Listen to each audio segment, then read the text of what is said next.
When we think about surveillance, we need to think about what are we trying to optimize for, because there are absolutely trade-offs a lot of the time. You don't really know what's happening to the data on the back end. Facebook is an advertising company. They make their revenue because they create amazing profiles about people and then sell access to people's attention. It's so funny how people talk about Telegram as if it's a private messaging app. It's like calling Facebook a private messaging app. So Brian Acton was the creator of WhatsApp, sold it to Facebook. He was so dismayed with the direction that it was going in terms of privacy, that he left like hundreds of millions of dollars of vested options on the table. China has completely hacked into all of our telecommunications networks. Choose a company that you trust, and they say they're not logging. Use these other systems, but be careful what you write in them. Hey everyone, it's David Bombal back with the amazing Naomi Brockwell. Naomi, great to have you back on the channel. It's so lovely to be back. It's been too long. Way too long. I was looking earlier. It's like 2 years ago. That's insane. We've got to get you back more often. Well, I think the privacy and surveillance moves so fast. I mean, tech in general moves so fast. It's important for people to keep up with it. And it's like a full-time job. I should know because it's my full-time job. But I do think that it's helpful just to check in with people and let them know what's going on. Because, I want people to be empowered and know how to use their technology, know how it works, and make informed decisions. So in this video, hopefully you're going to give us like your top tips for 2025, like maybe top 10 or whatever the number is, top privacy tips. But before we do that, you got to tell us about your channel, because I want more people to go and sub to your channel. So if everyone watching, go and sub. Amazing channel. Naomi, tell us about your channel, what you cover so that people know about it. So we empower people in their technology. We teach them about how all the surveillance in their devices works. We teach them about privacy tools out there that can better protect them. We want people to be able to navigate the online world safely and securely and with full autonomy and sovereignty, so that they can feel free to express themselves and use the wonderful things that make the internet so wonderful. So we have a research institute called Ludlow Institute. It's a nonprofit, and we just spend all of our time researching this stuff and then teaching you what we learned. So I hope that it's valuable to all of you. I think it's fantastic. I mean, just for everyone who's watching, I've linked it below. Naomi Brockwell TV, fantastic channel. We got to get you to 1 million subs. Tomorrow. Let's just do it tomorrow. It's a great goal for 2025, right? Exactly. So top tips for privacy. And I mean, we'll just go on a journey here, but perhaps you can give us some basic things and then some more advanced stuff. I'm based in the UK, as we were discussing earlier. Australia, not that you're there anymore, is also not well known for like looking after people's privacy, perhaps, and the US is also not great. So, what can I do? Because the government is like, I don't know. It's getting scary. And last year we saw that Australia just passed this bill talking about how they're banning people under 16 from using social media. Yeah. And they have no idea how they're going to implement this yet. But basically, what this is going to necessitate is everyone in Australia having to provide a government-issued ID in order to use social media. And then once you have that infrastructure in place, it's going to be just a major target for anyone who wants to hack it, just another piece of information that no one's going to be able to protect. But on top of that, once they have that infrastructure in place, it's only a matter of time before they start adding more content to the list. What are the other things you're not allowed to access if you're in Australia? Perhaps you're not allowed to access certain news sources or things from other countries. What makes the internet so wonderful is that it connects people across the world instantaneously, and it's beautiful. I feel like sometimes I have more in common with people, who are internet users on the same sites as me over complete countries I've never even been to than people in my own town who are perhaps not using the same internet tools. So I just love that connection that it's formed. And I hate the idea that the trajectory we're going in is towards more and more control of this. And it's always under the guise of, well, we're protecting you from your own choices. But I want people to protect themselves. I want them to be empowered themselves, to be informed about the tech and not be infantilized and told that they can't make their own decisions. You can't wear your big boy pants yet. We all can. We just need to learn how our tech works, and, decisions about whether people under 16 should be able to use social media should be up to parents ultimately and individuals. So, I think that there are a lot of tools out there that can definitely help people who are really feeling the pinch, who are starting to feel their freedoms curtailed. And there are a lot of things that the government around the world try to push us towards. And there are ways to get around it, and it's not illegal. It's just that they make it really difficult to use the internet freely. So it's just a matter of, just learning how to do it. And sometimes it can be difficult, but I think ultimately this wonderful internet tool that we have at our disposal, it's worth it, just being able to access it with full freedom. I really want to thank Delete Me for sponsoring this video and helping protect me and my family from data brokers selling my personal information. I cannot believe that data brokers still exist and can sell personal data about you to whoever they want to. Notice here, US moves ahead with crackdown on data brokers selling to 6 countries of concern. So an executive order has been issued preventing access to Americans' bulk sensitive data and United States government-related data by countries of concern, including China, Cuba, Iran, North Korea, Russia, and Venezuela.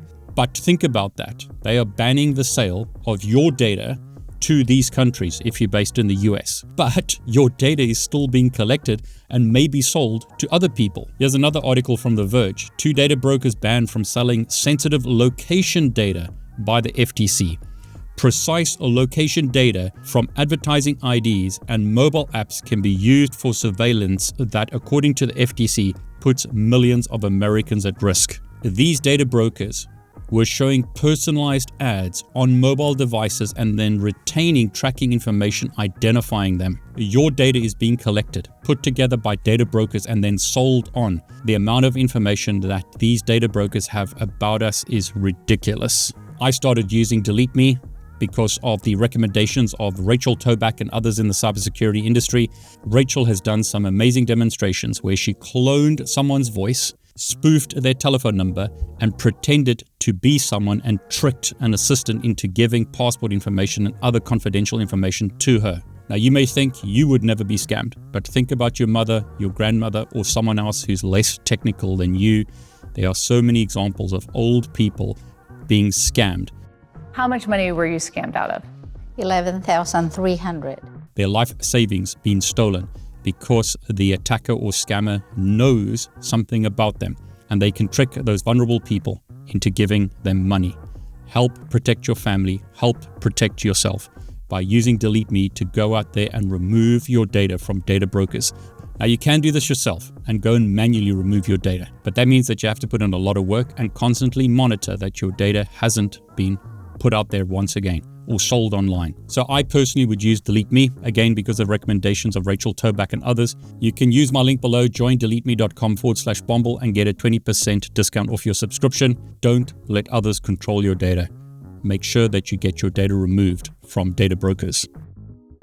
So, okay, you asked for tips. So let's start off with private communication. Another thing that was announced last year was that China has completely hacked into all of our telecommunications networks in the United States. And I don't think this was surprising to anyone. We know that the governments are all in each other's critical infrastructure.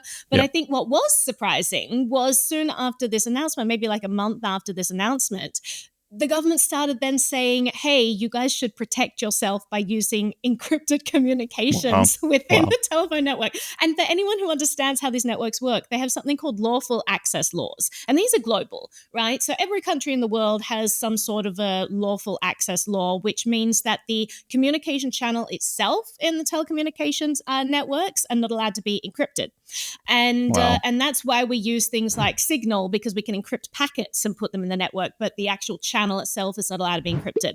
And they've always said, well, that's for your protection. We need to be able to access this to catch the bad guys. And now they've turned around and said, whoops, turns out you're more vulnerable because of this, and China's listening to all of your conversations, and maybe you should use encrypted communications within these networks. So I think they're just saying something we all knew, that private communication is really important and that encryption is really important. So that's my number one tip for 2025 is encrypted communications, use end-to-end encryption.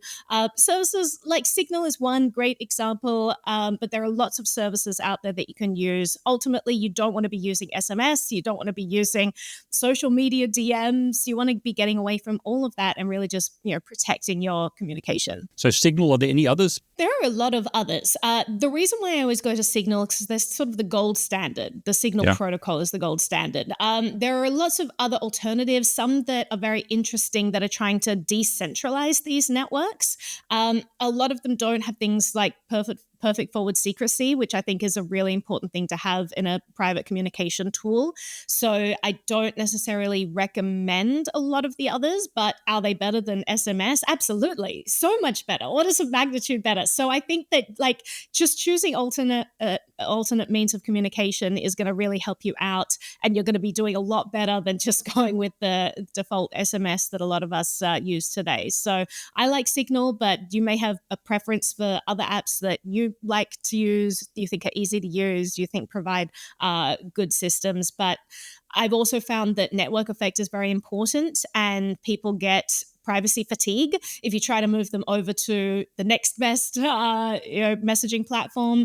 I've moved people over to previous ones in the past, in previous years, and maybe they get bought out by someone, maybe they get sold, or maybe the data gets handed over, maybe it gets compromised. So I kind of really like to just focus on what I think has the main staying power now, because I don't want people to feel fatigued if I then move them on to the next thing. That being said, I'm contactable on a huge number of these platforms because I'm willing to use them, and I love using and trying out these platforms.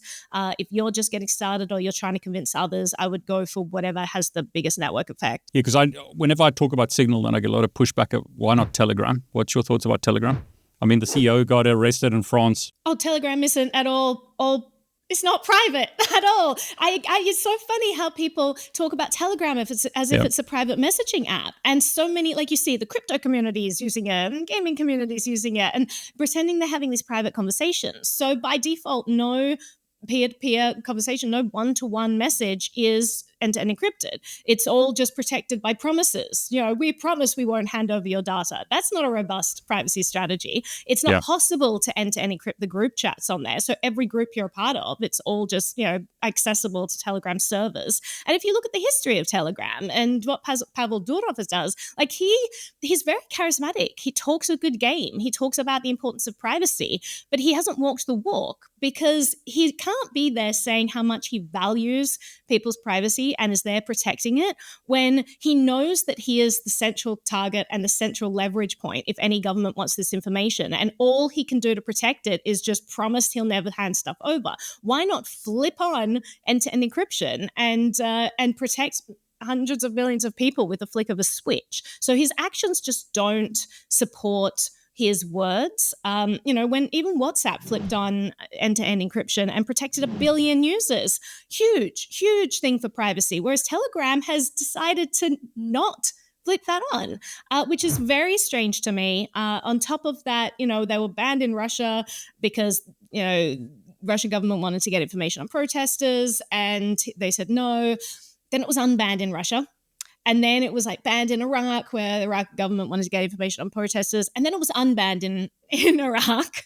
And then, he's arrested by France. If you were to ask me, and if my conspiracy theory hat is on outside of all of the red flags and just the protocol itself, it seems that if you are not turning on end-to-end encryption by default, it's because you want access to those messages, perhaps because it's a powerful tool. Perhaps it's a powerful negotiating tool. Perhaps you're a power broker. I would not recommend anyone use Telegram, but really just at a base level, even if you're not looking at any external red flags, just the protocol itself is not end-to-end encrypted for any group chats, and it's really hard to set up the secret messages. You have to be online at the same time for someone to accept your message in order to make it secret. No one even knows that that's something they have to turn on in order to make it private, because everyone's been led to believe by this amazing marketing campaign that it's a private messaging app. But it's like calling Facebook a private messaging app, right? Actually, Facebook is far more private than Telegram because Facebook now has end-to-end encryption by default for private messages. So that's not even something that Telegram can claim. It's like calling Twitter a private messaging app. It's not. It's a social media app. And yes, they do offer end-to-end encryption if you want to turn it on, but that's not what they are. So I think it's very misleading for Telegram to call themselves a private messaging app. That's really not what they are. They're public group chats, and they call them private, but what they mean is closed groups. They're not private because Telegram gets access to the contents of these groups. That's very interesting. So you mentioned WhatsApp. So would you recommend WhatsApp, or would you? So the gold standard would maybe Signal, right? But would WhatsApp do? No, there was a great document that was released. I think it was in 2019, and so it was a while ago now. But it gave us an insight into the kind of data that governments can collect from the private messaging apps. So it compared all of the messaging apps that bill themselves as private, and it was actually leaked by Rolling Stone. Like, good on them leaking documents now. But it showed you, it was from the FBI, and it was a document that showed what information could be gotten from these apps. So Signal fared the best out of these, and WhatsApp fared the worst. In fact, because of how WhatsApp first of all, let's zoom out. It's good for people to kind of understand these mechanisms. WhatsApp is owned by Facebook, right? Yeah. And Facebook is an advertising company. They make their revenue because they create amazing profiles about people and then sell access to people's attention. So why are they offering a free service in WhatsApp? What do they get from it? Well, they get your entire social graph. They get the records of habits and people you're calling, the duration of these calls. There's such tremendous insight that they get from all this metadata. So yes, the contents are end-to-end encrypted. If you trust Facebook, it is closed source, so it's hard to verify. But even if we do trust Facebook and trust it's end-to-end encrypted, there's just such a tremendous amount of metadata that they're also collecting, and it fared one of the worst in terms of the amount of data that can be extracted by the FBI on that service. So, or by anyone, how much data WhatsApp is getting, how much they're selling to advertisers. It just gives you an insight into that data collection and how it fares against other apps. Okay, so even though it's end-to-end encryption because of the metadata and all the other information Facebook has on you, it's not recommended? Absolutely. And also be careful of updates, backups, right? A lot of these messaging apps, they'll give you these options to automatically back up. But for example, if you are automatically backing up to iCloud and you haven't turned on end-to-end encryption for your iCloud account, well, guess what? All of your messages are accessible, to Apple and anyone who wants to get them, and whoever Apple grants access to. So you really do have to be aware of backups, but you also have to be aware of metadata. We think metadata is not important, but I probably don't need to get the access to the content of your call if I can see that you're calling someone for 3 hours a day, and there's just so much information that can be garnered just from that metadata. So it's important to keep in mind that that's going on. But there are other messaging apps. Wire is another good one. I think that they're very good. Yeah, I think that they're a great service. Some of these are paid apps. So again, network effect might not be as good, but I also think you should be thinking in terms of what's sustainable. If a messaging platform has a business model, that's a really good sign, because you want it to stick around and you want to know that they're not monetizing in some other nefarious way they're not telling you about. There are nonprofits out there, so they have a business model as well, donation-based. That's how Signal was founded. It was actually founded by a hilarious story bringing WhatsApp back into the picture. So Brian Acton was the creator of WhatsApp, sold it to Facebook, and then he was so dismayed with the direction that it was going in terms of privacy, that he left hundreds of millions of dollars of vested options on the table that he would have received if he just stuck around another couple of months. So he was so incensed that he left all that money on the table, and he took $50 million, I think it was, and went and founded the Signal Foundation. So he started a competitor platform and foundation to WhatsApp for private messaging. So that's just a nice story that I like to tell people. He was so upset with the privacy on WhatsApp that he didn't want to be part of it anymore. I want to come back to that, but before I get there, you mentioned iCloud, and Apple is a privacy company. So what's iMessage like? So here's where we talk about threat models, because I think that people are going to have different threat models. Some people really don't want their information leaked for whatever reasons. Maybe they're a human rights worker. Maybe they are a lawyer representing a dissident. Maybe they are a protester, activist in a hostile country. You have to be really careful with your privacy in those places. The average person maybe just doesn't want the government collecting their information because it's none of their business, or they don't want corporations monetizing their data because it's just really not their right to do so. And so when we think about surveillance, we need to think about, like, what are we trying to optimize for? Because there are absolutely trade-offs a lot of the time.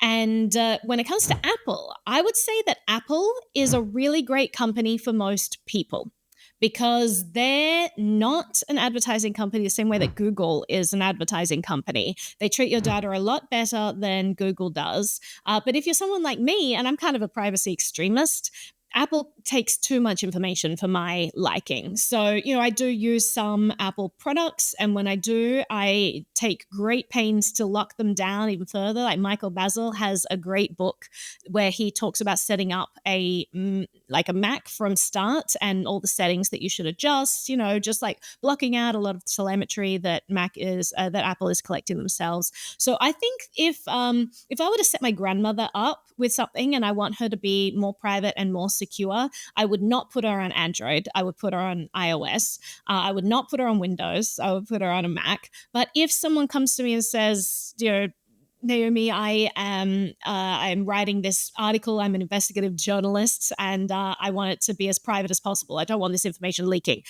I would choose other options. I would choose a Graphene OS device for them. And honestly, I would choose Graphene OS for everyone. It's not hard to set up. It's a wonderful operating system. They do a fantastic job. It kind of operates just like Android, except you don't have the Google in it. So you're not sending everything you do to Google centralized servers.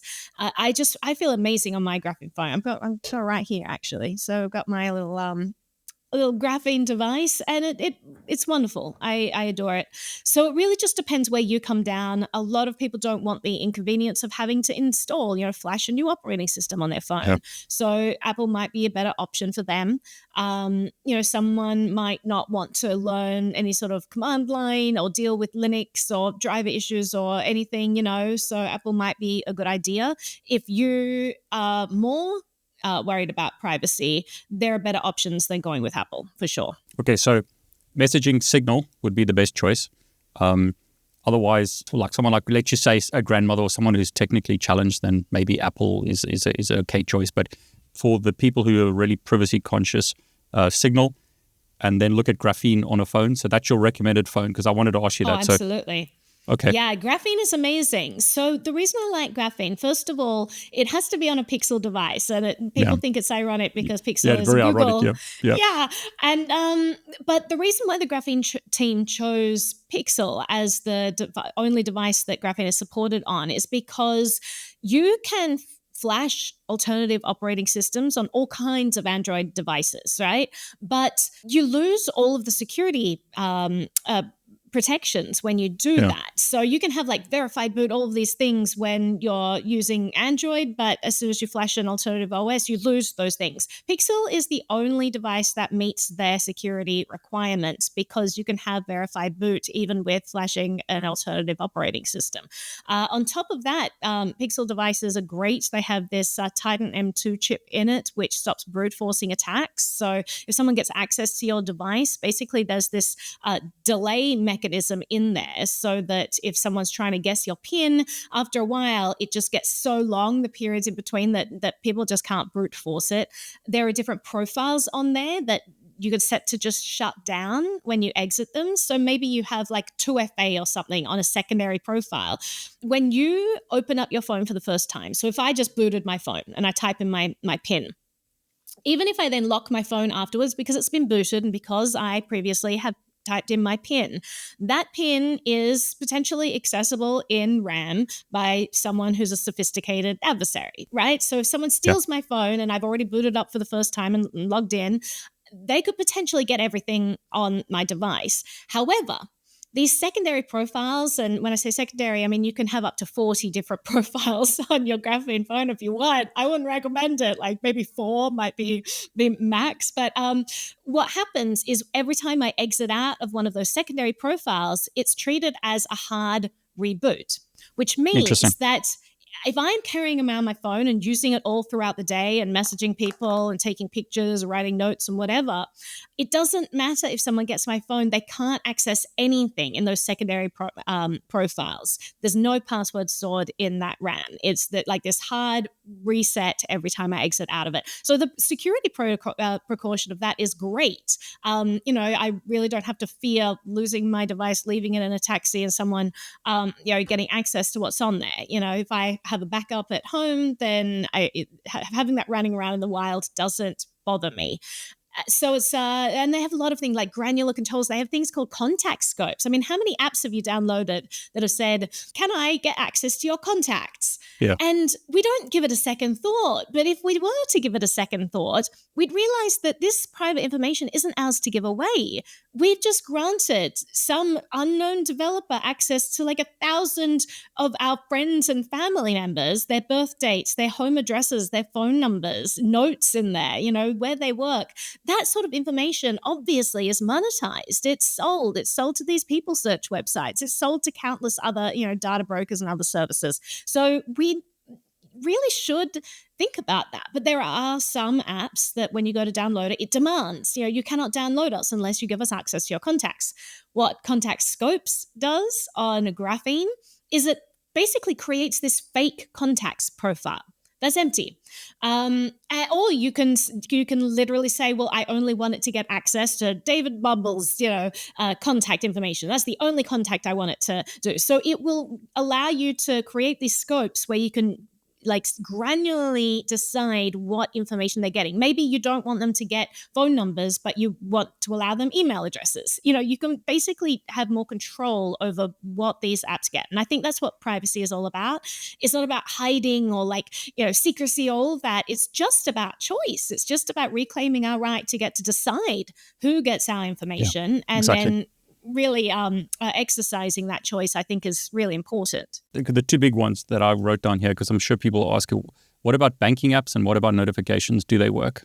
So there some apps can be problematic, and that is because there are certain apps that require you to have like a verified Google device. And if it sees that it's been tampered with having a new operating system, it will say this is not secure enough for our app. And I presume that's a liability issue on their end. Perhaps the bank doesn't want to be liable if you're putting this on an insecure device. I haven't had an issue with any apps on my device, but I have heard there are some banking apps that will not work. And for that, I have a secondary device that I use them, because when it comes down to it, I actually don't need to carry around a banking app with me everywhere I go. I don't think most people do.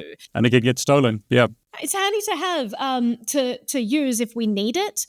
But we generally don't need it when we're going to the grocery store. Yeah. We don't need to make a wire transfer while we're in line at the checkout or try on clothes or visiting our grandparents. And so I think we can start to be more judicious about, like, if we need an app for something, do we need it on the device that's very personal and goes with us everywhere we go and sees everything that we see and knows who we're connected with? Usually not. I think that the device we carry around with us can probably have far fewer apps. I have hardly any apps on my phone at all. It really is just a communication tool for emergencies. I don't have any social media on there. I just don't need those companies to know what I'm doing. Yeah. That being said, if you're using Graphene and you wanted to have all of those apps, it's going to be far more private than using Android or Apple, because they do this amazing sandboxing with the apps where they're just the apps just aren't getting access to as much information, and you can again granularly control how much information they get access to. Perhaps I shut off all network permissions entirely from my calculator app well, that seems reasonable. My calculator doesn't need the internet. Exactly. But I could just turn that on when I want to re-grant access. And so it's just a great system for being able to choose at an app level what I want them to have access to. Do you get notifications? Yeah. Something that Android has is Google Play Services. And to understand what Google Play Services is, it's this infrastructure that is there for a number of reasons. And there's some bad byproducts of it. So we'll talk about what it's meant for to start off with. It's meant to basically save you on battery by creating this centralized infrastructure that more efficiently handles things like notifications. So instead of like doing all these different requests to all of these different servers, it provides this more efficient mechanism within Google Play Services. And then the apps just talk to Google Play Services. And what that means is that instead of apps handling these things on their own, Google Play Services is handling that. Now, I don't have Google Play Services on my my main profile.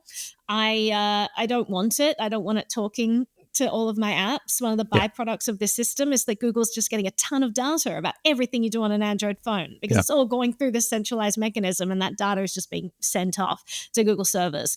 So like Signal, for example, they handle their own notifications, push notifications, unless it notices that you have Google Play Services there on the device, in which case it will then default to that. So I don't have Google Play Services where my Signal profile is, so Signal handles it by itself, and it's fine.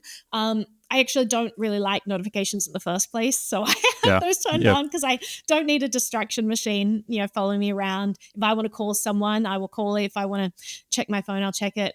And do you know the statistics? Like, apparently, people on average will unlock their phone every 10 minutes, like over 100 times a day, right? So knowing that it's just going to be 10 minutes before I see a missed call or a message, actually, that's fine for me to do it on my own terms. I don't need it to interrupt me mid-sentence or whatever.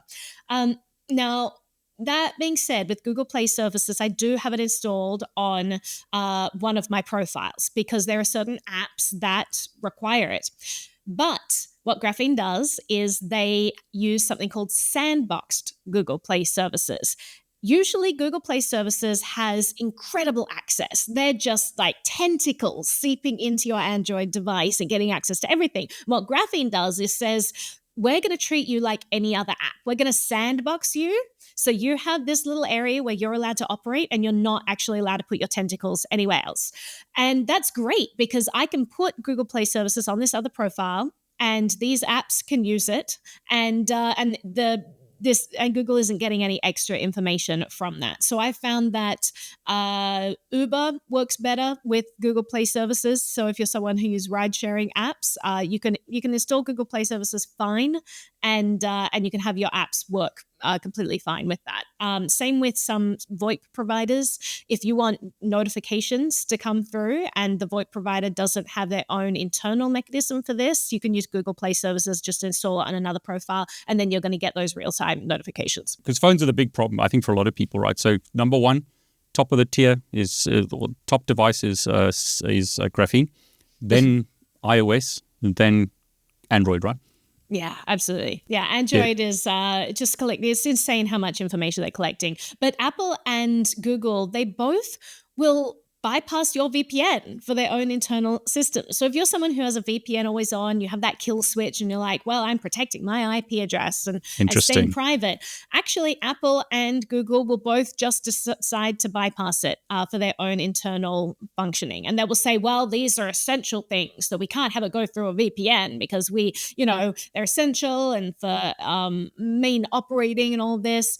And really, that does decrease your privacy a huge amount. And when you have your internet gateway and your VPN on the same device, the OS can literally just decide to bypass one to get to the internet. And so I really love Graphene in that it's not bypassing my VPN. I think that's a good thing to have on a phone. That's really interesting. So are you saying that Android and iOS bypass your VPN with a kill switch and everything for their stuff, so they just simply bypass it all?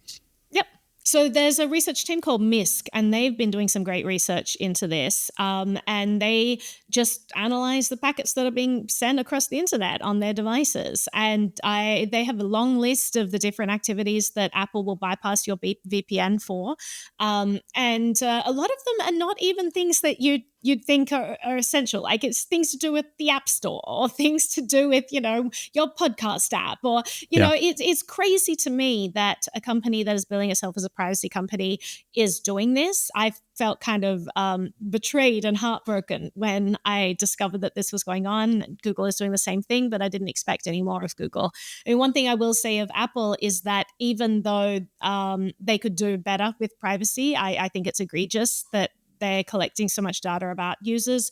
I really do like that they are pushing the privacy conversation. A lot of people wouldn't even see privacy as a valuable thing were it not for these amazing marketing campaigns from Apple telling people, hey, surveillance is going on, our tools will help keep you private. So I do think that they're helping and they're net positive. Just for my personal life, I've just decided to minimize Apple and opt for things like Graphene instead. So you mentioned VPN.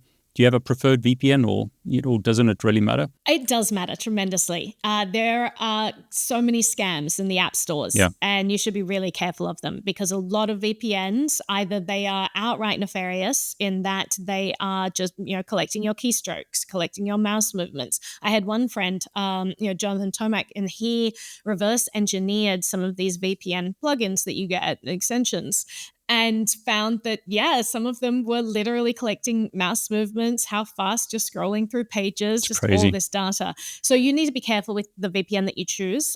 There are a lot of other companies that I would say are in a gray area. The fact is that these VPN companies are very difficult to audit.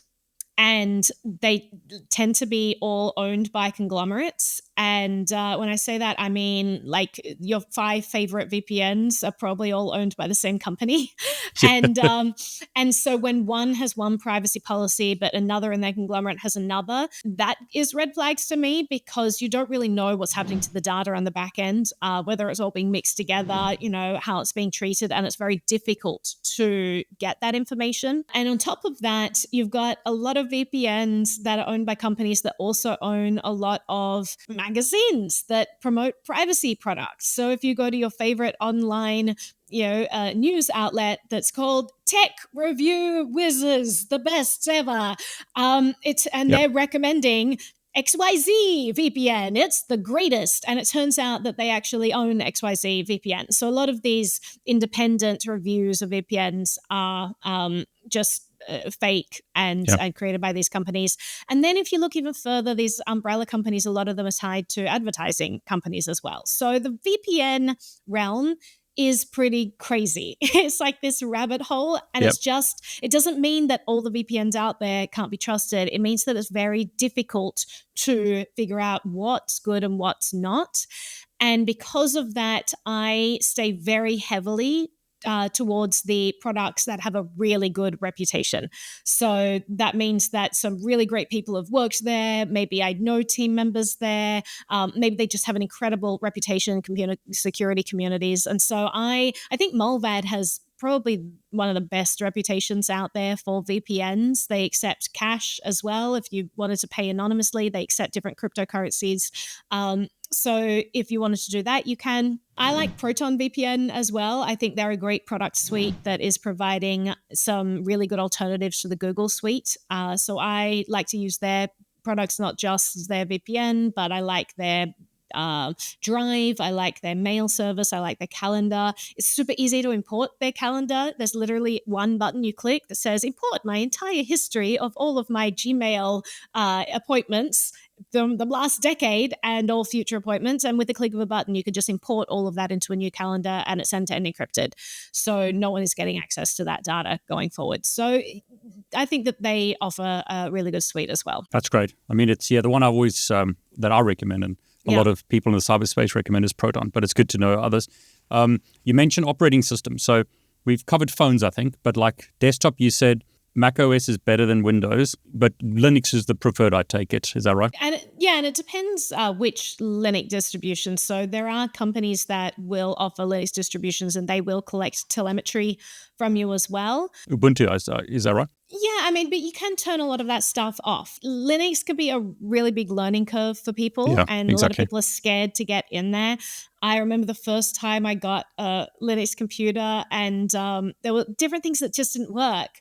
And I realized I kind of needed to have this base level of command line in order to be able to reinstall, because I was using a GUI to interact with everything. And I didn't realize that, some of these processes weren't actually being stopped through this graphical user interface. So it can be a learning curve. I would say start small and just start with the very basic understanding of how to use command line. It's actually not as scary as I initially thought.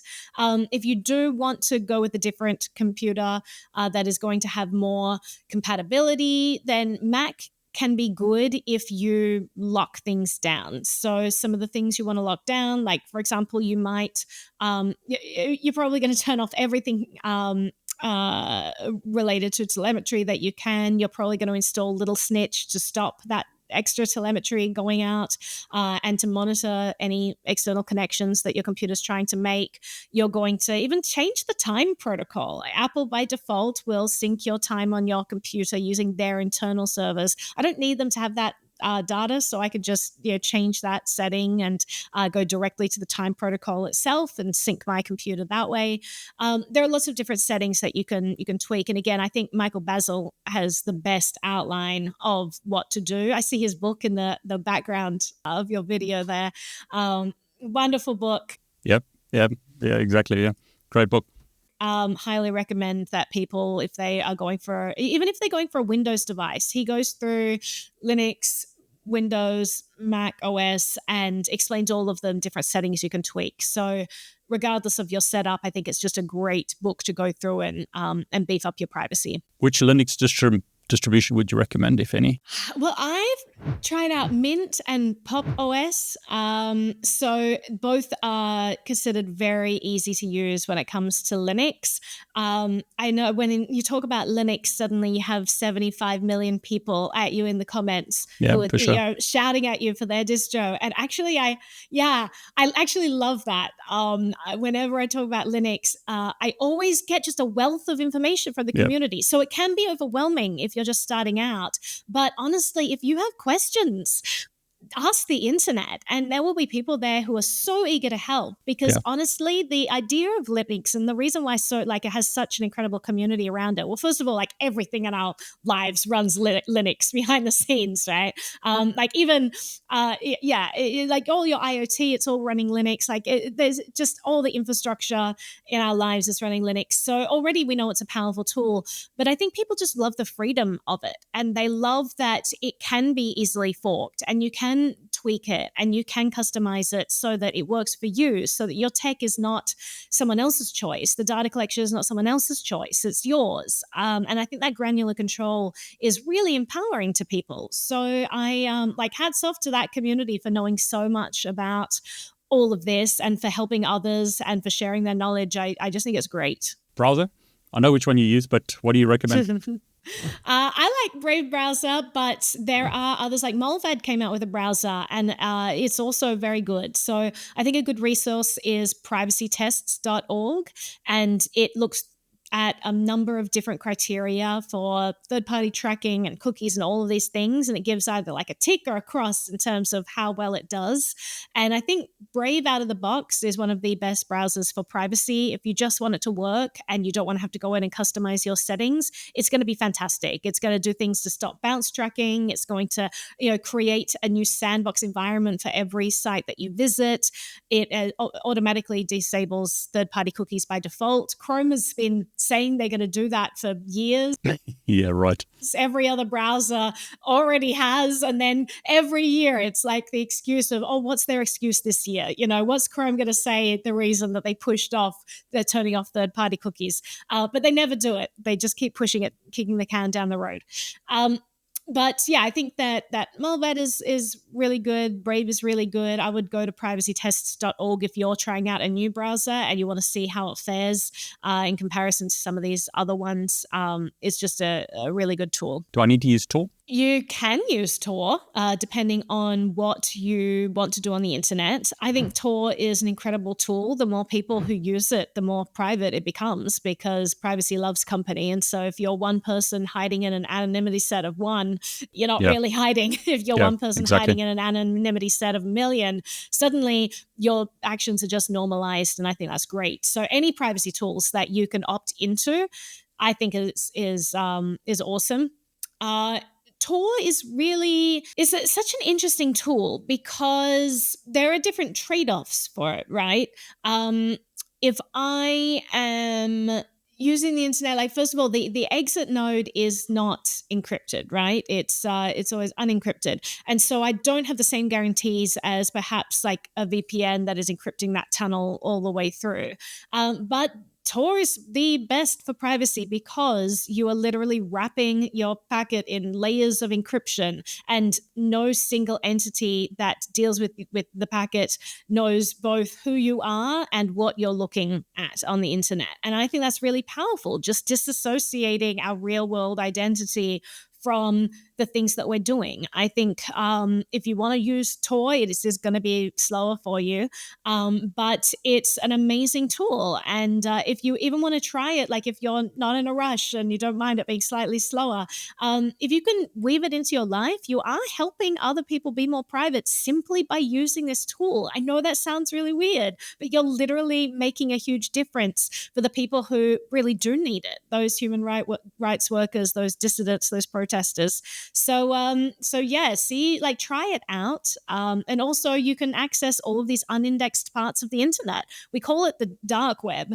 But that sounds very like nefarious. A lot of these things are just not indexed. You know, I know friends who have set up Tor websites. One of my friends actually just messaged me. He spent last night setting up a new Tor website for his platform, because some people just want to be able to access normal websites like podcasting sites with that extra layer of anonymity. And I think that's completely valid. No one has to justify wanting privacy in their life, and it's great that we have options out there that allow it. The problem with Tor, right, is that when you go to some websites, they just block you, right? So that's where Brave is a good backup, I suppose. Brave is a great backup and also has Tor integrated. I would say if you're going to use Tor, the Tor browser is going to be the best bet. It's just hands down, it's going to be the most integrated and the best tool for using it. But I love that Brave has that integration, because I literally click on a single switch and I can turn on Tor, and it's just super easy. Got to ask you, search engine.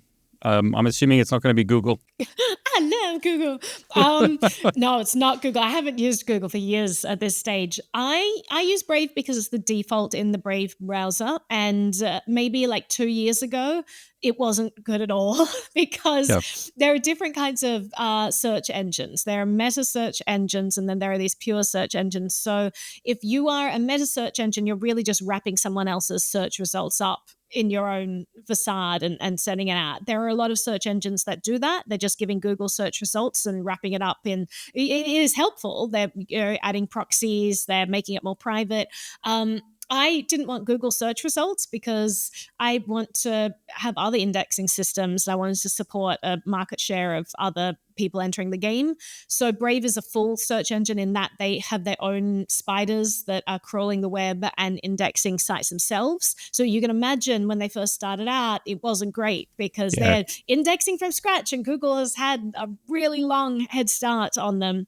But at this stage, I love it. I do not have any issue finding what I need to find on Brave search engine. There are other tools that you can use as well. So all kinds of search engines, actually, like Moji can pre-search and Start Page. Start Page is like a private front end for Google search results if you want that. There are all kinds of tools you can use. It's so easy to put my teeth back in, switch out your browser and your search engine for other tools. It's probably one of the lowest hanging fruits that you can do in your privacy journey. Yeah, the problem with Brave is exactly like you said. I think a lot of people will say Google results are better than Brave, but it's good to hear that it's got better. Oh, absolutely better. That's great to hear. So if you want Google without if you want to use Google results, but you want privacy, then perhaps start page, right? Yeah, and also within Brave, what I like is that you can put on different goggles. So they're not someone who's going to filter results for you. You can say, well, actually, I only want results leaning to the left in the political spectrum, or I only want results leaning to the right. That can also be a really helpful investigatory tool. Sometimes I want to look at issues and I want to see what both sides, how they're both framing it, see if there's anything I've missed, So just doing search results with both of those things can be very interesting. They also enable you to default to other search engines. Like if you don't find the results you want in Brave, you can just click a button and then it'll include Google search results as well. So, but I actually never find that I need to do that. Maybe a couple of years ago I did, but definitely not recently. Everything seems there's really nothing that I haven't been able to find on there. And these days, honestly, like AI is becoming the new search engine as well. I like Brave because they have an integrated AI that's all completely private. There's no logging. There's a proxy that strips out your IP address so that even if someone were collecting results, it wouldn't be tied to your identity, but they're also not collecting any of your results, not logging any of your information. And it's a really cool search tool. So when I'm searching in Brave, Leo will summarize the search results at the top. So if I'm just looking for an answer to the question, like how high is Mount Everest? I could just type that in and then the AI will just summarize it at the top completely privately, which is really lovely. So just for everyone who's watching, we want to make clear that there's Brave, the search engine, right? And there's Brave, the browser. And that's why you're using those two. There's two separate parts. But now you've mentioned AI because that was on my list as well. AI, from a privacy point of view, just seems an absolute disaster. All right. I have a hot take on that. But before we get to the hot take, I want to give some methods of using this because AI, I think thinking of it only through this lens of it's the end of civilization is naive. It's a tool that 10x's our productivity. It's a tool that gives you access to resources you never had access to. Like I've started subbing out my lawyer for, AI tools saying, hey, can you write this contract? And they do. And I saved $10,000. So I think that we can't be sleeping on this technology. At the end of the day, technology is neutral. It's how we use it that's important. Now, the problem is that AI for the past decade, because we didn't just get AI, we've had powerful compute and machine learning and neural networks for a long time, and governments and data brokers have been using it against us. And suddenly we've kind of democratized access to these tools and we have access to them now. So just because it's been hijacked in the past for surveillance uses, it doesn't make the tech bad. It's neutral and we need to reclaim it. And we need to be using this to empower ourselves and to use it to fight for our privacy. So my hot take in a moment, I'll get to how you can do that. But if you're just starting out and you just want to know how to use these tools privately, there are different platforms that will respect your privacy. So I think that Brave is one of the best AI tools for privacy. They are integrated directly into the Brave browser. You can turn it on or off, and there is no logging of any of your results. So and you don't even need to be signed in or anything in order to use the Leo Brave AI system. And they also have this reverse proxy that I mentioned that strips out your IP address from all of your queries. So instead of your queries going directly to the whatever server is hosting the model, it's going through a proxy, stripping out your IP, aggregating these search results and sending it back to you. Even the way they handle payments, if you wanted to upgrade, is private. So they have this token that isn't actually associated with your identity. And I like Brave as a company. When they say that they're not logging, I trust them enough to be able to put private search things into the search bar that I definitely would not give to ChatGPT. Yep. So, if you're going to be using ChatGPT, I would say that in order to preserve your privacy, be aware that you have a history of every single thing you have ever asked in one cadet's profile, centralized on their databases. So if anyone wants to get access to that in the future, they will. Keep that in mind when you're searching for things, because things can be taken out of context, used against you. If you've ever, searched for what's the definition of a terrorist, or, anything, can be completely innocuous, but just understand that those things can be taken out of context and that is being stored in perpetuity. So be aware of that. Then there are some kind of interim ones that I say are in the middle of ChatGPT and something like Brave's Leo. So Venice AI is a private front end. Now, the way they work is their front end. What I like about them and what I think is really privacy preserving is there's no centralized company, again, collecting any information about you. So let me break it apart. So Venice has a front end called Venice AI, which is a really good user interface for accessing these models. And Venice itself does no logging on their platform. So anything that you put in, they're not keeping a record of that. They're just a pass through. They're not doing the computation. They're not actually doing the processing of these queries. What they're doing is they're plugging into a decentralized network. Ultimately, they'll be switching to something called the Morpheus network, which is decentralized compute. Currently, they are using something called, I think they're using Akash and Hyperbolic at the moment. So think of these like an Airbnb for compute. People who have spare GPUs on their computer, they can just rent them out to people and process requests. So when you go through the Venice front end, nothing's being logged, then it's being sent out to any number of these Airbnbs for GPUs, and they're doing the compute. You don't know the logging policy of the people doing the compute, so I would be aware of that. But there is no centralized entity collecting your data. It's not like one person on the back end is scooping everything up and associating it and building a profile on you.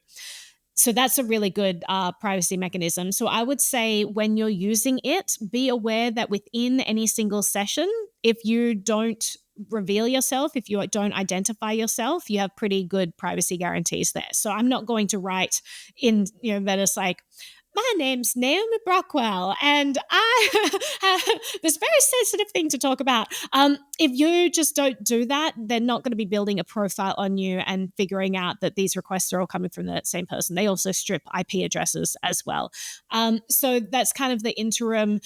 Brave, I trust that they're not logging, and I know they have no logging policy, so I'm not concerned. And something like ChatGPT, I know they're logging everything and also using this information to train their models. So, and that's something to be aware of with Venice and Brave, is that they're not using any of this to train their models. The way the AI works is you have models which are basically a set of mathematical equations that represent what this model has learned. It gets very complicated, but instead of storing like all of the world's data and you're hosting that, what they're actually doing is just like training things and tweaking it and saying like, if I put in this input, what do I need to tweak in order to get the output as close as possible to the real data, right? And so, speaking of that, the most private way to use AI is actually hosting it locally. So you can actually host a model with 7 billion parameters on your normal consumer grade laptop and it will run fine. So I have a video teaching people, I actually did a collaboration with The Hated One, teaching people how to set up we use Olama on ours, and then we use Open Web UI as like a user interface in case you don't want to use command line, but both are very simple, and you can just host it locally on your machine. That is absolutely the most private way to use AI. The next thing down would be to choose a company that you trust and they say they're not logging. The next one down is use these other systems, but be careful what you write in them. Yeah, because I think the concern is like Apple Intelligence or it's basically AI, and then like Microsoft Copilot, they're running these AIs on your computer, and then we've got Microsoft snapshotting all your data with recall and stuff. I mean, it seems like AI is being seriously abused. It is. It's been hijacked. We have these incredibly powerful tools that have mainly been hijacked for surveillance purposes. And I think we need to fight back. I think the time is over when we can just be complacent about this and allow this direction towards this very totalitarian surveillance state that we're kind of hurtling towards right now.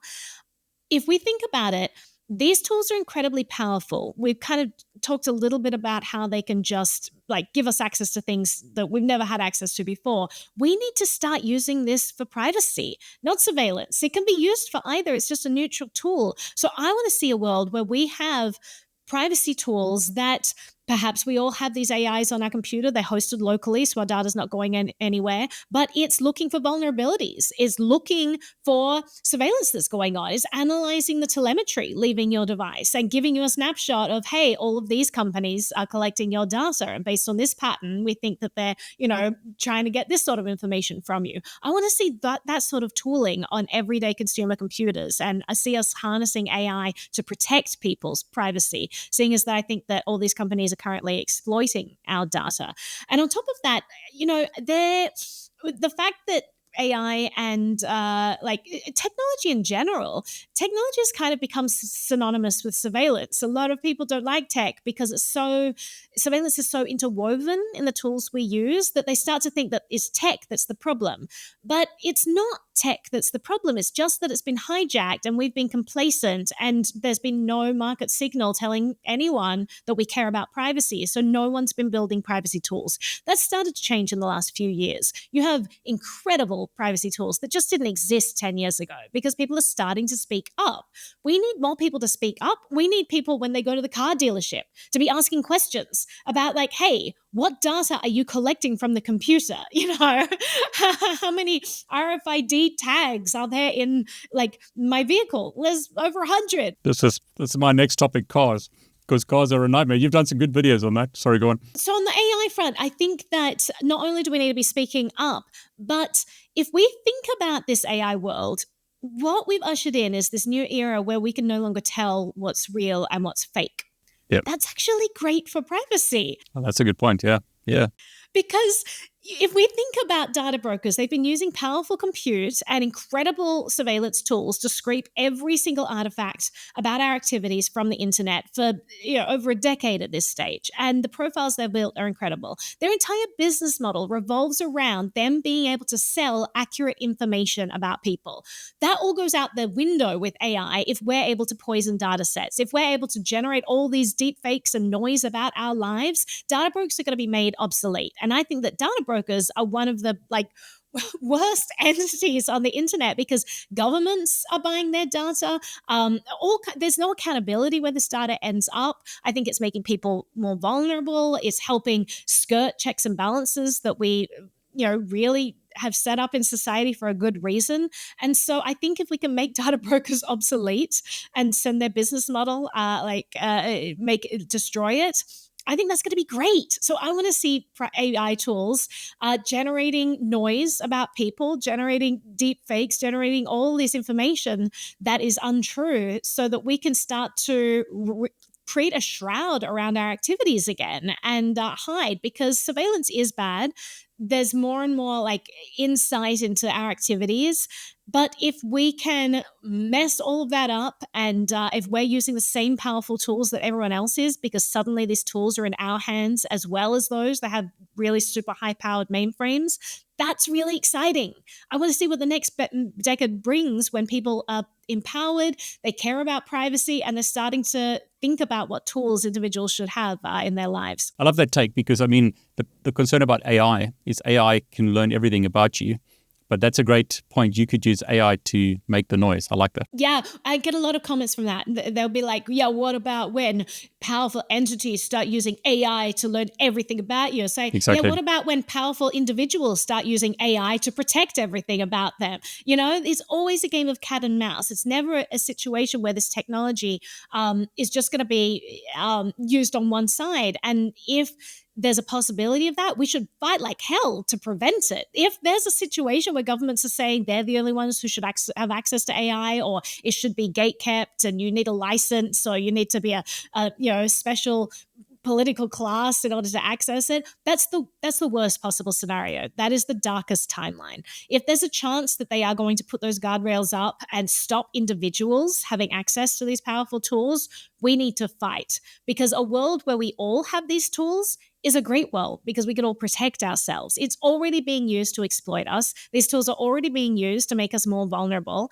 to put information out there about us that we never agreed to them collecting, to draw inferences from our data that we thought was private, but they found some cracks in the system. So they're able to, eke out our DNS requests or whatever it is that they're collecting to find out information that we wanted to be private. Suddenly we have powerful tools in our back pocket, and we need to start using them and embrace that technology. We can't throw out our devices now because, I'm sorry, you can't get away from this. It doesn't matter where you go. You're walking down the street, you have facial recognition technology looking at you. It doesn't matter if you throw out your mobile phone, but you can embrace this technology and the power of this technology and use it for good in your life to protect yourself. And I think that's a really exciting turn of events.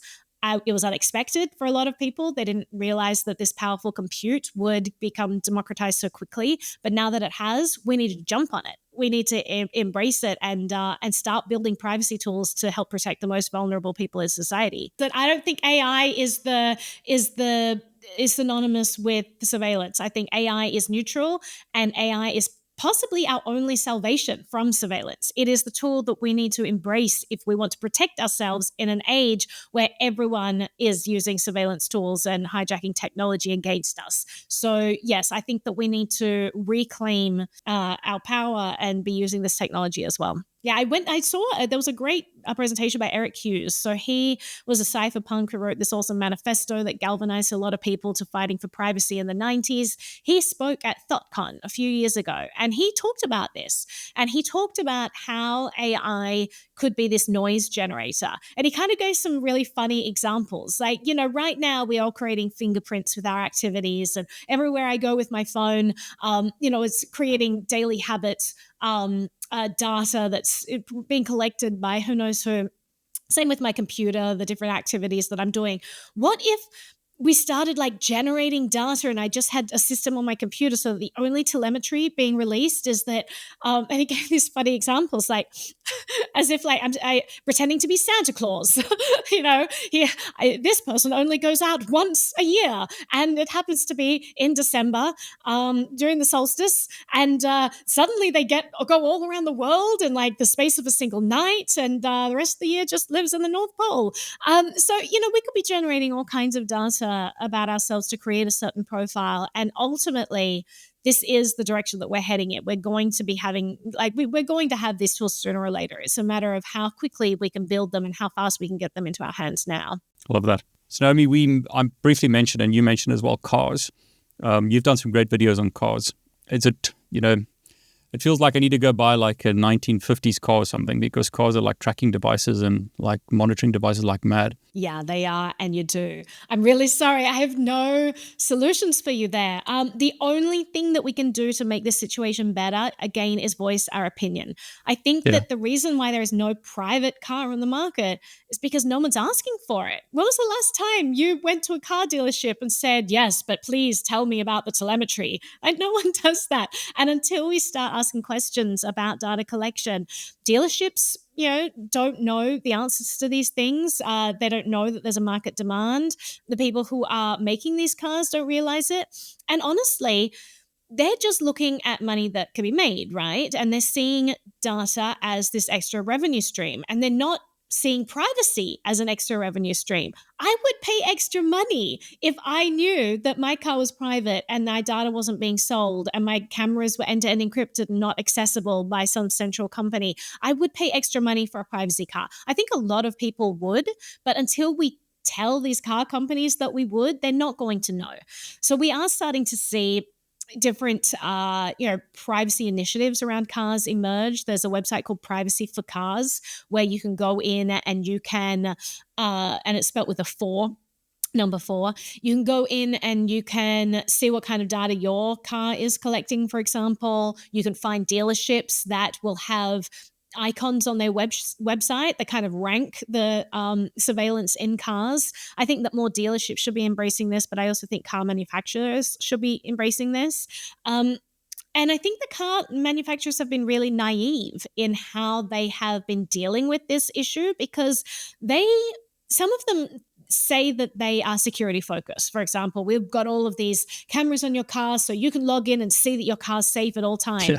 And they're not realizing that they're one of the dangerous attack vectors for this information. A rogue employee who can now spy on you in your car, someone who hacks their database and it's not end-to-end encrypted footage so they can get access. They really should have thought about making sure that this information is safe so that only users can access their private information. But they didn't, probably because there was no market demand for it. There was no one saying, we want privacy in our cameras. And so we're kind of at a situation where we don't have many options. There's increasing telemetry and data collection. There's a SIM card in every modern car that is triangulating your location at all times. And we also have to think of it from a law enforcement perspective as well. This isn't just companies that are getting this information. For example, in the United States, there's something called the car loophole. It's a warrant loophole. So basically, because cars are moving around all the time, you can't really get a warrant for them because you have to say where something is located and what you hope to find in it. And by the time you've said where it's located, the car's on four wheels, it could have moved. So they have this thing called a warrant loophole in the United States, which means that that the police do not need a warrant in order to search your car. They just need probable cause. They just need to say that they felt that there was a reason and so they could do it. Previously, maybe that meant rifling through your glove box. What does that mean today? Well, that means rifling through your contacts list, your message history that's stored in the car. It means rifling through your entire location history from the past, 3 years is probably all stored there. It means listening to your microphone recordings. It means getting access to your camera footage. It means looking at the photos that you've ingested into your car. It means like getting your weight from the car because your car is literally measuring how much you weigh these days. So it's no longer a situation that we have checks and balances on the information that powerful entities have about us as well. We've kind of lost that because we're integrating all of this stuff so closely into our lives. And that's something we need to fight back against. We need more legislation to get rid of these loopholes, but we need more privacy tools. We need consumers to speak up and make their opinion heard. If you're spending $10,000 to $40,000, sometimes $100,000 on a car, your opinion matters, right? So if you are voicing that opinion when you go to the dealership, you will be heard. And imagine, I think we had over 1 million people. We've done many videos in our car privacy series. Some of them have gotten over 1 million views. We think if 1 million people that day went to their car dealership and asked about the privacy policy, that's a real impact that can be made there, right? We did some things in those videos where we would call up car dealerships and ask about the privacy policies, and every single one of them said, sorry, I don't know anything about this. And one of them even said, sorry, I wasn't given a script to follow for that. So the people on the showroom floor, they don't even know what's going on. One of the dealerships we called up even said, oh, no, there's no data collection. We're not sharing. This information isn't shared. It's blatantly false. They just didn't know. And so I think that people at these dealerships, it is irresponsible for them to be selling a product if they don't actually know what's going on in the tech that they're selling. But I also think that consumers need to speak up to tell the manufacturers themselves that they don't want this. Let's opt for better choices. We don't really have good choices right now, and that's why I think that it's that social cohesion and voicing our opinion that really matters the most right now. So there's no car that you'd recommend or available at the moment that's privacy focused at all, right? It's all, the collection is just crazy. Yeah, the collection is crazy. I mean, you've got tire pressure monitoring systems that literally I had this great interview with this guy Woody, and I see him at all these hacker conferences. Every hacker conference I go to, he's there, and he's got this giant antenna that it's just super powering how much data he can collect, and he'll have this computer set up, and it just all this data is just kind of filling up, and I'll be like, Woody, what's going on your computer? And they say, oh, well, I'm just collecting the tire pressure signals from the cars out on the road. Now we're talking about there's a brick wall, and then there's a brick roll, and then there's a road. And he's just collecting all this stuff. And he's telling me that, this stuff is being collected all the time. All these checkpoints all along the freeways. It's a unique identifier that is shouting out this unique identifier to all of your other tires and to your internal systems. There's no physical wires connecting these things. It's all done through radio frequencies. And so the fact that these are just being shouted out, if someone with a good antenna wants to pick them up, is a very easy tracking tool for following, with great precision, the movements of people going around. So we know that this stuff is being collected for different purposes. I think just being aware of it is the first step. to understanding how deep this goes. I mean, it really started with things like OnStar and this satellite radio that were satellite is one directional, right? So we're collecting that. So it's not the satellites that are getting our information, but that information is being stored on board. And then every time we go to the dealership, it's being exfiltrated. Or these days we have a SIM card. So all of that data is being shared and exfiltrated. I think a good way to think about cars is kind of like a mobile phone, right? It's a mobile phone on wheels. Yeah. And we think of a mobile phone, not only do we have Android, which is, the manufacturer, like the car manufacturer, we got Toyota. But on our phone, we have downloaded 100 different apps, and all of those apps are sharing data with all these different things. Our cars have all of these different computers, hundreds of computers just bolted on top that are sending data to all kinds of different entities that are provisioning those systems. So these are smartphones on wheels they're not monolithic entities. So it's not just a matter of looking at the car manufacturer. It's all of these systems we have in place on these cars and understanding holistically how much data is being collected, who's collecting it, who's getting access to it, and the fact that we have zero say in how it's being used down the line. It's crazy. I mean, the only solution, it seems, like you said, is push back against the manufacturers. So hopefully, the more people that complain, the better. But if I wanted to have privacy with a car today, I'd have to go buy an old car, right? Yeah, you would. I think that it's this stuff started to be added in satellite radios in like the 90s. So it gets really early. I mean, obviously you got a car from 2010. You're not going to have much stuff in it, but you will still have some things in it. A modern car is just rife with all kinds of things. Like your modern car is a Bluetooth beacon and receiver. It is a Wi-Fi beacon and receiver. It is a cell, sending our cell signals with the SIM card. It is like every possible method of sending out radio frequencies all bolted into one and sending things to different entities. And on top of that, you've got this port, usually underneath the dashboard, where it's like this black box. The data, like if you can get consumer grade devices that will plug into those, and you can try to get an idea of the data being collected by these internal systems.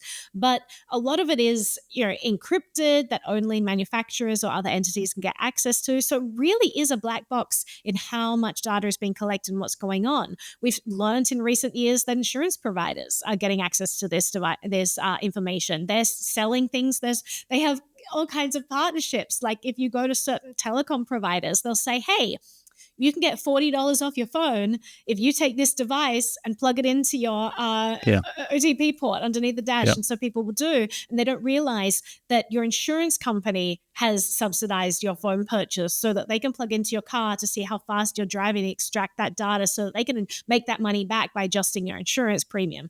So this whole data network is crazy. It's like maybe 10 years ago, it was conspiracy because it was early stages. And we had inklings this stuff could be done, but we didn't think that maybe it was. And these days, we know that it is. We have these companies putting out, white papers explaining how they do it all. It's all going on, but I feel by this stage we've become so numb to it, and it's no longer a shock that it's going on, that we're kind of at a loss for what to do. Should I be outraged at this thing I allowed to happen for the last decade?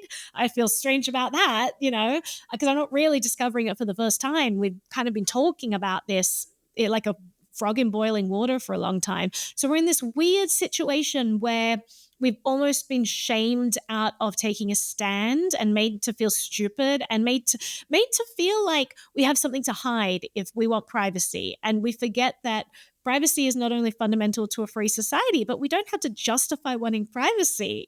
Free individuals are allowed privacy. It's okay. So I think we just need to reclaim that narrative and push back whenever people try to shame us for wanting this. It's just crazy. I mean, it's like you can't really have private conversations in your car because it's picking up a bunch of stuff, right? No, there's a great thing. I started out one of my videos with that exact conversation with Woody. So to give you a background on him, he used to run trainings for journalists in highly hostile foreign countries to teach them how their hearing aid was a tracking device. What they needed to do to their phone to get rid of signals so they couldn't be tracked. How, the RFID tag in their clothing might be giving them away. You're getting rid of the luggage tag on their luggage so that it couldn't be tracked as you leave the airport. He basically did trainings with, I think, maybe it was Reuters journalists, teaching them how to protect themselves. And one of the things he started off with in our video was explaining that the car is the last place that you ever want to have a private conversation. And there's another man, Andrea, who runs Privacy for Cars. He said the same thing. The car is the last place that you want to have a private conversation. There are microphones that are listening, and you should not presume. I mean, you should presume that they're hot mics at all times. Why should you presume that?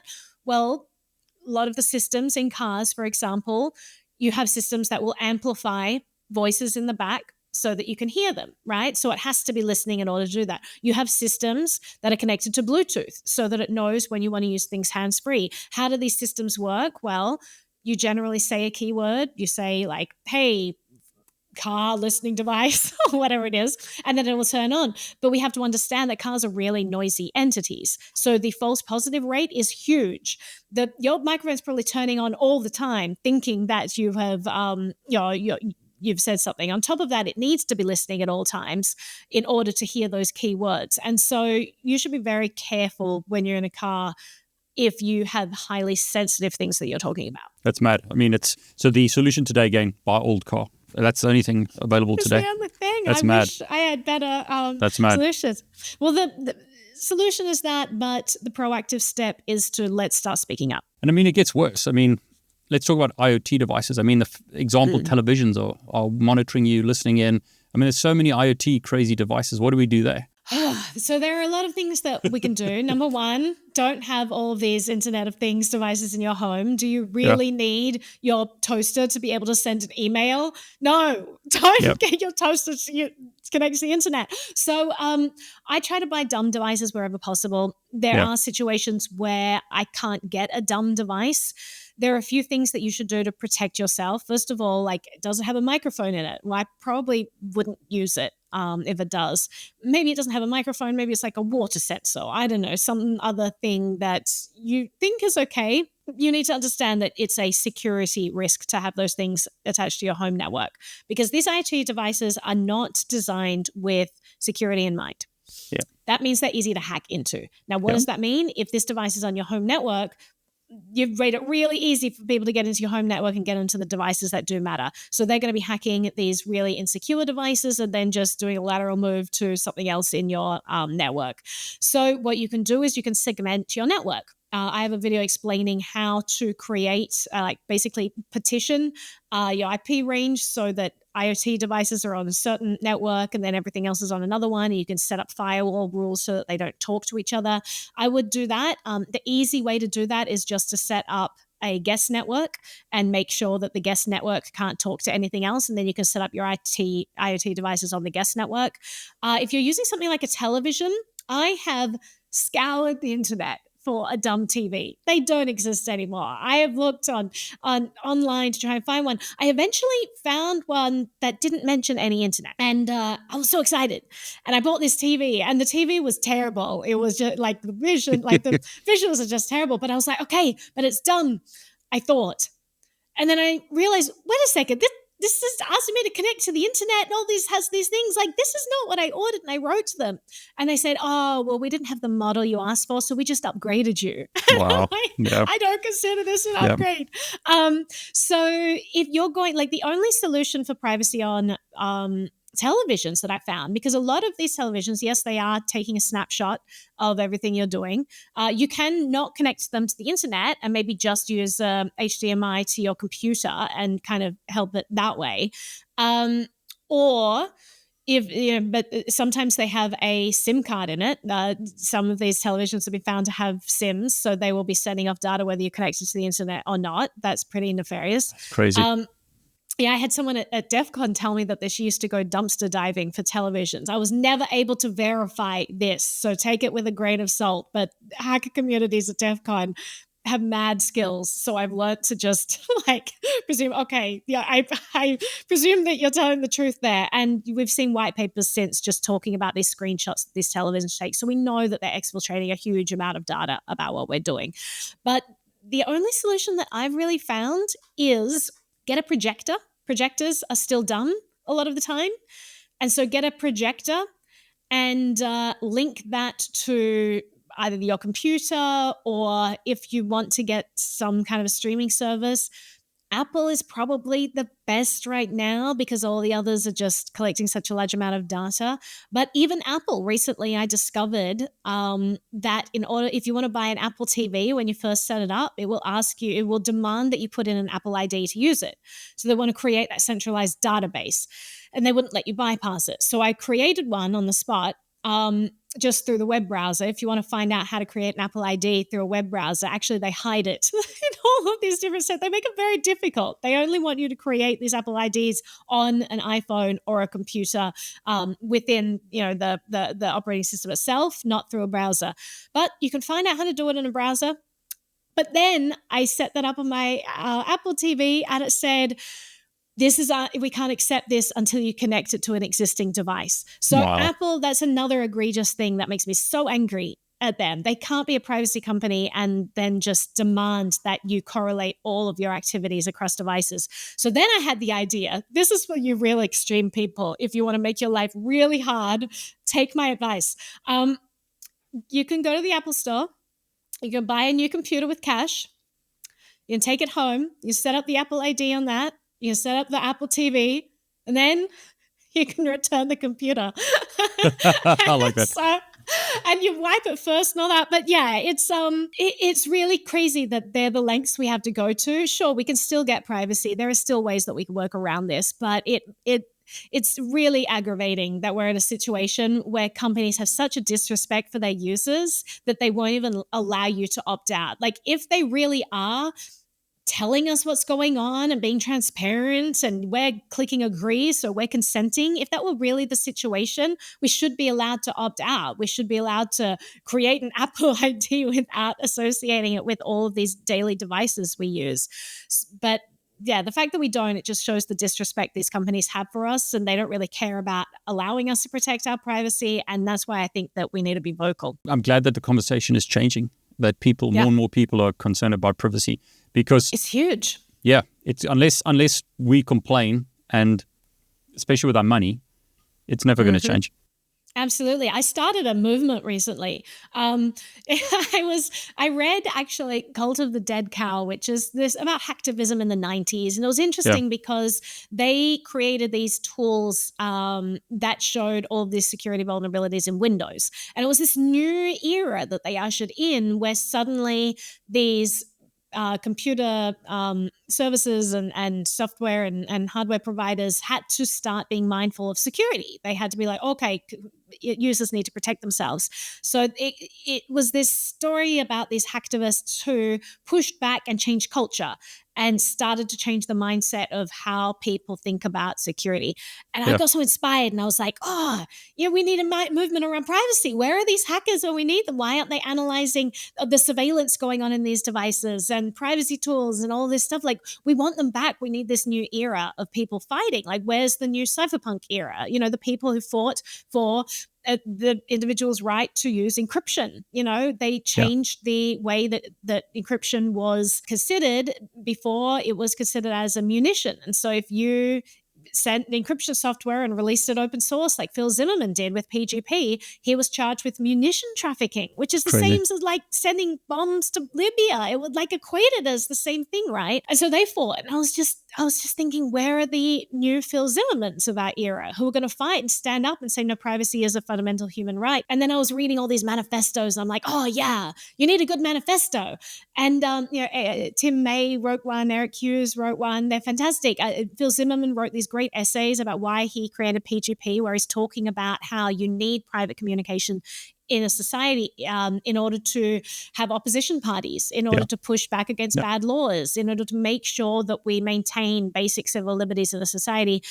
And so then I wrote one. I called it the PRIVAC Manifesto, standing for like Privacy Accelerationists. And basically the premise is that the time for dissecting the value of privacy is over. The time for debating in a society whether we need it is over, because surveillance technology and the rate at which that's progressing is far outstripping privacy technology. We need to accelerate privacy, and fast. We need to get on this train, and we need to push and be as loud as we can. We need to do it now, because privacy tools are great and we have way more than we did 10 years ago, but we are not developing them fast enough to keep pace with the people trying to strip our privacy. And so I wrote this manifesto. I put it on the internet, and I was like, hey guys, if you want to vocalize support and create a signaling mechanism that shows people that we value privacy and we're not going to be shamed into wanting it, and if you're a privacy developer making tools, let us know about what tools you're building and let's help spread them and let's help teach people how to use them. Put Privac in your bio or something. And like hundreds of people did. And even now on Twitter, I'm like discovering new people with like Privac in their bio, who decided that this is a cause they want to stand up for, just accelerating privacy, creating momentum around this movement, because we all get it. We all kind of, in the fringes of our mind, understand that privacy is important, that if we want to live in a society where, investigative journalists and human rights activists and dissidents and protesters can exist, if we want to live in a society where those people are allowed to exist and have private communication, we need to protect privacy, whether we feel we have something to hide or not. That's not the point. Do we want to be in a society where we don't have the option? Because that sort of a society is one without free media, without opposition parties, without investigative journalists holding people to account. We don't want to live in that society. And that means we have to use privacy tools to support them. We need to financially support privacy tools. We need to build privacy tools. If we're developers, if we're tech people, how can we be putting more value into the world by allowing, creating things that the most vulnerable people are able to use? And so, a lot of people are kind of understanding this and waking up to this and saying, I want to help accelerate. And I got all these emails from people saying, how do I join? I'm like, you already did. You've joined. You're part of this. Go fly, be free, do these things. So then I did a follow-up that's like, okay, so you want to know how to contribute, but you don't know where to start. Here are a list of 8 things that you can do, whether it's, maybe you're not a coder, so you're not good on the technical side, but maybe you're a user. Maybe you can try out these things, provide feedback to these people who are building the tools. You can test, you can be a beta tester. Maybe you can make a tutorial. If you learn how to use something, teach people how to use it. Maybe there are already tutorials. Maybe you can translate them into other languages. AI makes that super easy these days, but maybe it's something simple you could do just to put this stuff out there in other languages. Or maybe you are a coder. Maybe you can contribute to open source projects. Maybe you can audit code. There are all kinds of ways that everyone can be contributing to this movement. And even just culturally, push back. Don't be afraid to voice that you are a privacy advocate and that you think it's important in society, because I don't want to live in a place where we feel shamed, where we're told that, if we've got something to hide, maybe we shouldn't be doing it. No, I don't have to justify my right to privacy. I don't have to justify not wanting every data broker on the internet knowing every intimate detail about me. And it's a crazy world that we've started to normalize that. And we've started to demand that of people. Like, I'm sorry, but it is not your right. And just because I'm opting for a privacy tool, it's not because I have something to hide. It's because I don't feel the need to share my information with thousands of entities and have no control whoever gets that information down the line. It's okay to be a privacy advocate. We can normalize it again. We can use cash in purchases and not get looked at like we're some kind of felon because no one uses cash these days. Like, let's lean into this and make privacy cool again. Let's remind people that this is a fundamental part of a free society. And if we turn into a society where we can no longer communicate privately, we will have no opposition parties. We will have no one pushing back against bad laws. We will have no one holding powerful people to account. We'll have no investigative journalists. There's literally a website on Wikipedia that lists all of the journalists in Mexico that have been killed and that have been tracked down, using surveillance tools, simply because they've exposed corruption in cartels and governments. Happens all over the world. And we do not want to live in a world where we no longer have privacy tools because we didn't fight to protect them when we should have. So that's, I think, a really important message right now. We People don't realize privacy is in danger. They see it as something they don't need in their life because they have nothing to hide that's not important. And they don't realize how in jeopardy it is, that there's legislation year after year trying to ban end-to-end encryption. There is legislation year after year trying to mandate backdoors in apps. There are people being thrown in jail for writing open source code that does nothing more than just allow people to use private tools online. They're being thrown in jail right now, and people are not advocating for them. They're not getting the resources, and everyone's stepping back saying, well, I don't want to be a target, so I'm not going to talk about being a privacy advocate. And that's how we lose it. And we're going to wake up tomorrow, and our future generations, like our children, are not going to have the option of privacy. Imagine the world they're going to live in. We may feel comfortable and that we fit nicely into the norms that society's forced on us today, so we don't need privacy. Imagine what world we're creating for the next generation by not protecting privacy today. They will not have the option of privacy tomorrow when they need it. And that's a scary world. Naomi, I can't add to that. That was a fantastic rant. And I think it's really important that people hear that. Privacy is getting taken away day by day. We've got to stand up for this. So again, where's the best place to reach you? Is it on X? I'm all over the internet on all kinds of decentralized platforms, privacy-preserving platforms, social media that is not privacy-preserving, but where everyone hangs out. You will not find it difficult to find me. You could go to ludlowinstitute.org to find out about our nonprofit that is doing privacy and surveillance research. You can go to nbtv.media to see a list of all of our tutorials that we put out there for free if you're looking for resources on how to improve privacy in your life.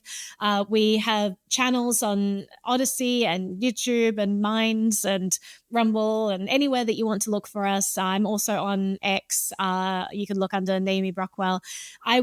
I try to read all the comments, which is why I constantly on edge, never read the comments, but I will see your message if you try to reach out to me. And, our entire foundation is created just to try to answer your questions. So if you have privacy questions, ask us and we will do the best we can to try to help. Love that. So for everyone watching, please go and show the love. Go and sub to Naomi's YouTube channel. We need to change the world. It's going down a really bad road, it feels. So Naomi, thanks so much for sharing. For everyone who's watching, put comments below. The things that you want me to ask Naomi. I'm hoping to get her back on a regular basis, perhaps every 3 months or so. If you want her back more often, then let me know. Put in the comments below the kind of things that you want to know the answers to. Otherwise, please go and sub. Naomi, thanks so much for sharing. Thank you so much for having me.